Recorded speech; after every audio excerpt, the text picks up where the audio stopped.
হঠাৎ পিছন থেকে একটা ফিসফিসে গলা আওয়াজ এলো, দাদা আর কতক্ষণ, খুব শীত করছে।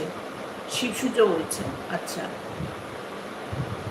বাবা উঠে যাচ্ছে। সমীরের রক্ত হিম হয়ে গেল। সে গাড়ি না থামিয়েই চিৎকার করে উঠল, কে কে ওখানে?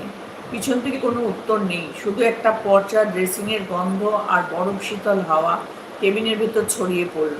সমীর দেখল আয়নায় সেই ছায়াটা এখন উঠে বসেছে, আর মুখটা দেখা যাচ্ছে না, শুধু দুটো জলজলের চোখের মণি অন্ধকারে চিকচিক করছে। বিসর্জন গাড়িটা তখন টালা ব্রিজের ওপর। হঠাৎ অ্যাম্বুলেন্সের ইঞ্জিনটা বন্ধ হয়ে গেল। চারপাশ নিস্তব্ধ। সমীর কাঁপতে কাঁপতে চাবি ঘোরাচ্ছে, কিন্তু গাড়ি স্টার্ট নিচ্ছে না। এমন সময় পিছনের স্লাইডিং ডোরটা ধীরে ধীরে খুলে গেল। আচ্ছা, এটা বোধহয় তুমি একবার শুনিয়েছ মনে হচ্ছে।